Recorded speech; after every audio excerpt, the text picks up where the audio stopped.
One man sits in a studio for 3 hours a week and quietly shapes how millions of people around the world think about an entire industry. He doesn't own the biggest cannabis company, he doesn't grow it, he doesn't even sell it. Yet when Joe Rogan speaks about cannabis, entire markets move. Stock prices shift, public opinion changes, policy conversations get louder. A comedian and UFC commentator became one of the most influential voices in a multi-billion-dollar global industry without ever trying to sell you a product. Welcome to the Bits 420, where we expose the real money, power, and hidden systems shaping the modern cannabis world. Today, why Joe Rogan became the most powerful voice in cannabis culture. Let's start with the contradiction that still surprises people in 2026. Joe Rogan has interviewed everyone, from Elon Musk to Bernie Sanders, from Navy SEALs to neuroscientists. But when he talks about cannabis, the conversation changes in a way no politician, no CEO, and no celebrity has managed to replicate. He doesn't push an agenda, he doesn't lecture. He just asks questions and lets the conversation breathe for hours. And somehow, that simple format has given him more cultural power over how cannabis is perceived than almost anyone else on Earth. He doesn't sell cannabis, he sells the way you're allowed to think about it. Go back to 2018. Elon Musk takes one puff on the Joe Rogan Experience. The internet explodes. Tesla stock drops millions in minutes. Headlines scream disaster. But Rogan didn't panic. He kept the conversation going, calm, curious, evidence-based. That single episode didn't just survive the backlash, it normalized the idea that successful, high-functioning people could talk openly about cannabis without their lives falling apart. And that was the beginning. Over the next few years, Rogan had scientists, former DEA agents, growers, researchers, and even skeptics on the show. Long-form, unfiltered, 3, 4, sometimes 5 hours at a time.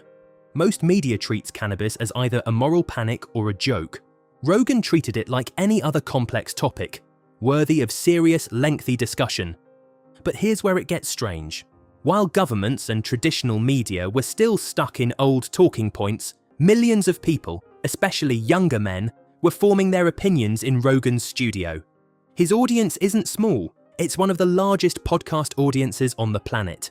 When he platformed guests who challenged the old reefer madness narrative with data, personal stories, and nuance, those ideas spread faster than any government campaign could contain.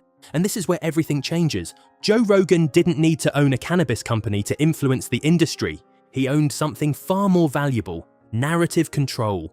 In the attention economy, the person who controls how people think about a product often has more power than the person who actually makes or sells it. Compare that to the traditional route.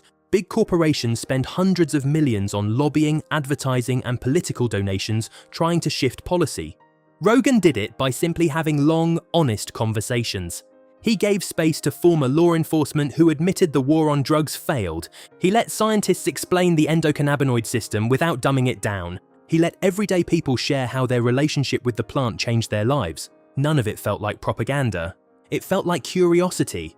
And curiosity, it turns out, is incredibly powerful. Here's the hidden truth most people still don't fully grasp.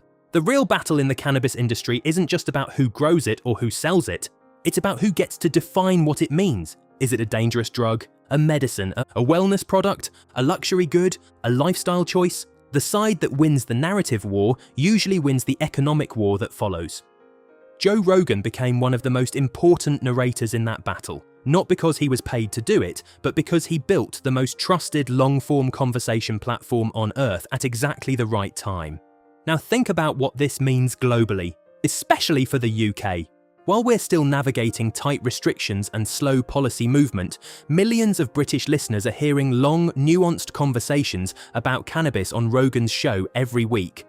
Public perception is shifting in real time, shaped by a voice that exists outside traditional media gatekeepers.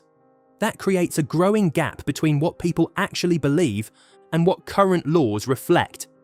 In mature markets like parts of the US and Canada, this narrative shift helped accelerate legalization and market growth.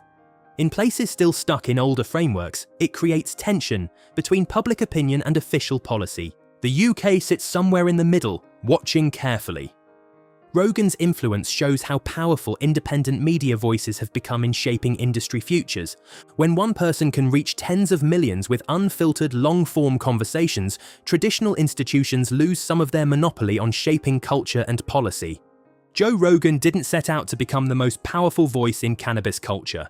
He simply created a space where honest, lengthy conversations could happen at a time when most media was still stuck in short soundbites and old talking points. That accidental power move may end up mattering more than any single company, any single lobbyist, or any single politician.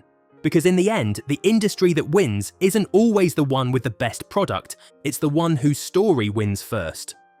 So the real question is, in a world where attention is the ultimate currency, who really controls the future of any emerging industry?